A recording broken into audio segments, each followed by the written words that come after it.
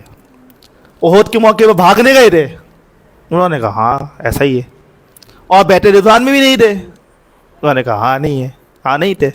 وہ بڑا خوش ہو گیا، بات کی تائید کری، تینوں باتوں کی تائید، وہ بڑا خوش ہو گیا. اچھا آپ کو بتاتا چلوں کہ مصر ہی تھا کہ جہاں سے یہ بغاوت شروع ہوئی تھی عثمان رضی اللہ عنہ سے متعلق. اور جو باغیوں کا جو ٹولہ تھا وہ مصر سے، اس کو جو مطلب ہائپ ملی تھی یا اس کو کیا کہ سپورٹ ملی تھی وہ مصریوں سے ہی ملی تھی.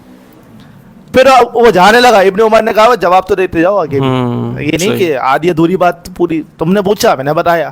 اب سنو احد کا معاملہ انہوں نے پہلے گنوایا. احد کے معاملے میں کیونکہ ایک بھگدڑ مچی تھی، اور آپ کے علم میں یہ کہ وہ بھگدڑ کیسے مچی تھی کہ ایک پہاڑی کی یعنی ایک چوٹی تھی جس ایک پہاڑی تھی گھاٹی کہ جس پہ اللہ کے نبی صلی اللہ علیہ وسلم نے عبداللہ رضی اللہ عنہ کو امیر بنا کے مقرر کیا تھا کچھ صحابہ کے ساتھ، ایک دستے کے ساتھ. اور آپ کو پتہ ہے مشہور آپ نے فرمایا کہ اگر ہم جنگ جیت جائیں، ان کی عورتیں لونڈیاں بن جائیں، اور تم دیکھو مال غنیمت ہاتھ میں ہے، تم تب بھی یہ جگہ نہ چھوڑنا. صحیح. اور اگر تم دیکھو کہ ہم ہار رہے ہیں، کفار ہم پہ غالب آ چکے ہیں، لاشیں ہماری جو ہے وہ بکھری پڑی ہیں، تو تم اس موقع پر بھی اس جگہ کو نہ چھوڑنا. انہوں نے غلطی کی اور مطلب ان کو حکم یاد نہیں رہا. ابن عبداللہ رضی اللہ عنہ تو چلاتے رہے، پیچھے سے بولتے رہے تم بھول گئے اللہ کے نبی. انہوں نے کہا نہیں مال غنیمت، اور وہ گھاٹی چھوڑی. اب خدائی سے نبی صلی اللہ علیہ وسلم کی کوئی حکمت تھی اس میں. بالکل صحیح. اور اس میں بھی حکمت ہے، اس میں اللہ کی حکمت آئی کہ یہ کیوں ہوا. ایک تو آپ نے اپنی حکمت سے تو ان کو وہاں کھڑا کیا تھا کہ یہاں سے ہٹنا نہیں ہے، کہ وہ ہٹ گئے، اس میں اللہ کی حکمت ہے. تو وہ جب وہاں سے ہٹ گئے تو خالد بن ولید اس وقت تک جو مسلم نہیں ہوئے تھے، انہوں نے وہاں سے حملہ کیا، اور یہ وہ موقع تھا کہ وہ بھگدڑ مچی. صحیح. تو اچھا اس میں یہ بھی چلے ایڈ کرتا چلوں میں، اب بات ہو ہی رہی ہے کہ ہوتا کیا ہے.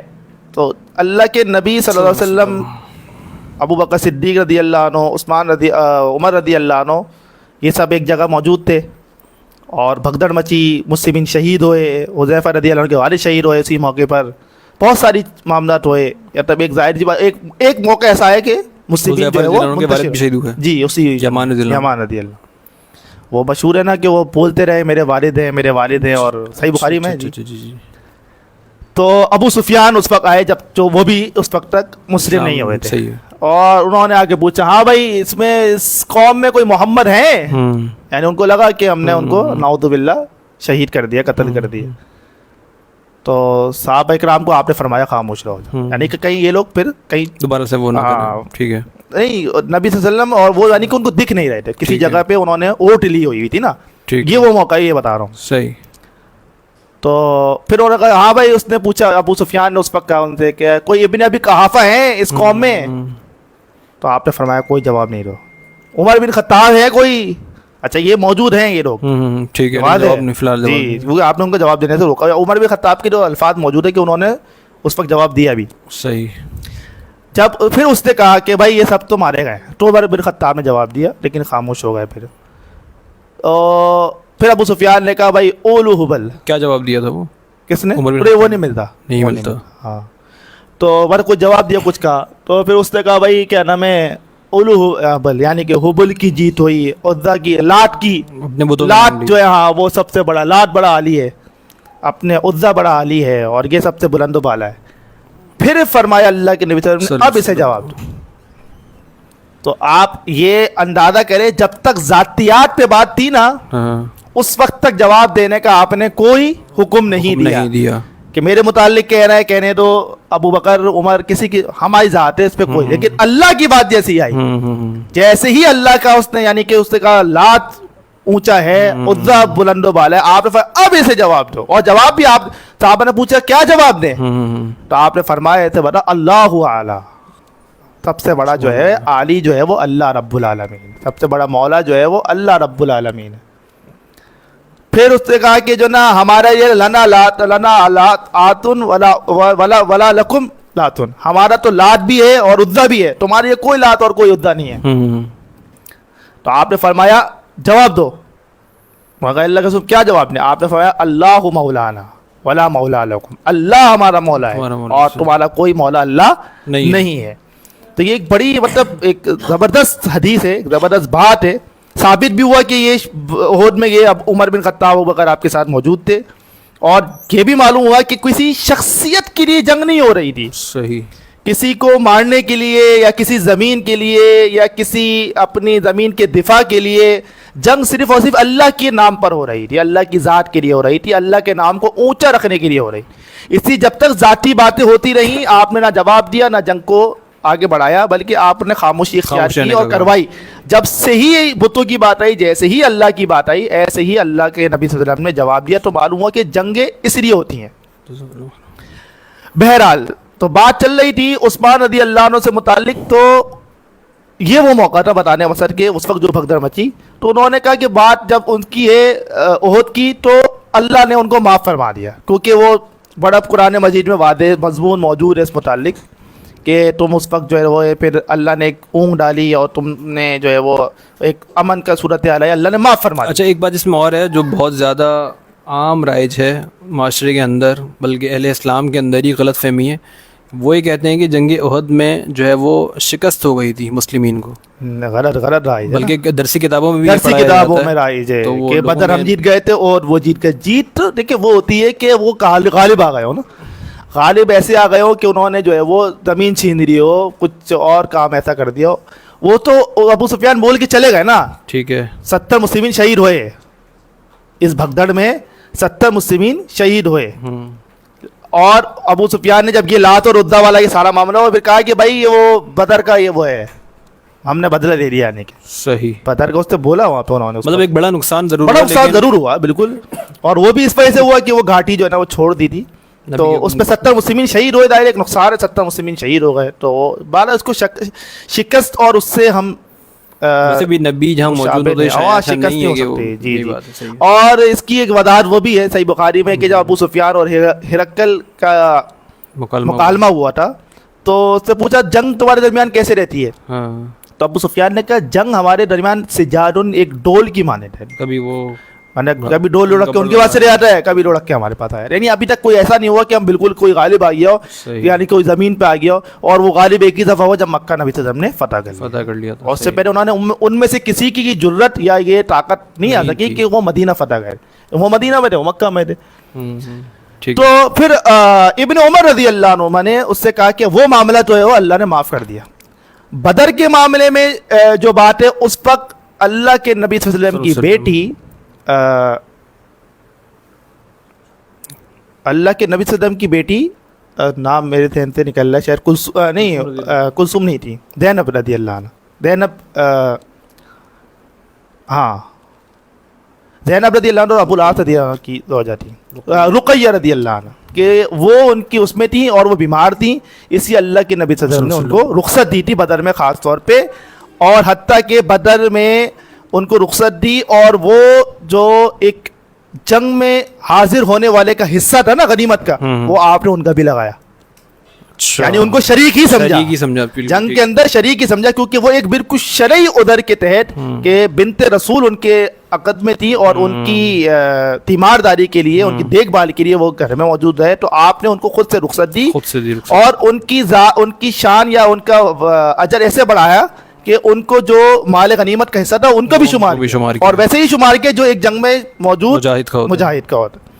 اور پھر انہوں نے کہا کہ بیت رضوان کی بات کرتے ہو, تو اگر اس وقت مکہ کے لوگوں کے نزدیک عثمان رضی اللہ عنہ سے زیادہ کوئی قابل احترام شخصیت ان کے نزدیک ہوتی تو اس کو بھجواتے, تو وہ آپ ان کو ہی بھجواتے, ان کے علاوہ کسی اس کو بھجواتے جو عثمان سے زیادہ با احترام بات. یعنی کہ مکہ مشرکین کے نزدیک عثمان رضی اللہ عنہ کی بڑی ویلیو تھی. اسی ویلیو, اسی ان کے سٹیٹس کے سبب نبی صلی اللہ علیہ وسلم نے انہیں وہاں بھیج دیا تھا صحیح صلح کی بات کرنے کے لیے. ٹھیک ہے, اور ادھر بیعت رضوان ہو گئی جب آپ نے یہاں پہ بیعت لی کہ بھائی تم نے زندگی موت کی بیعت کرنی ہے مجھ سے. صحیح, تو اس سے بڑی کیا بات ہوگی, ایک تو وہاں تھے نہیں, اور پھر اللہ کے نبی صلی اللہ علیہ وسلم نے اپنا دایاں ہاتھ اپنے بائیں ہاتھ میں ایسے رکھا اور فرمایا کہ یہ عثمان کی بیعت ہے. بہت بڑی بات, اس سے بڑی بات کیا ہوگی. صحیح. اور پھر ابن عمر نے کہا اب یہ باتیں بھی اپنے ساتھ لے کے جانا, اور جا کے بتاؤں جو تم باتیں کرتے رہے ہو نا کہ بدر میں نہیں تھے, وہ سے بھاگ گئے, یا بیعت رضوان میں بیعت نہیں کی, تو یہ تینوں باتیں جس کے میں نے جواب دیا یہ بھی ساتھ لے کے جاؤ. تو معاملہ یہ تھا کہ اصل میں یہ اس وقت سے ہی ہو رہا ہے, تبھی تو عثمان رضی اللہ عنہ کے خلاف ایک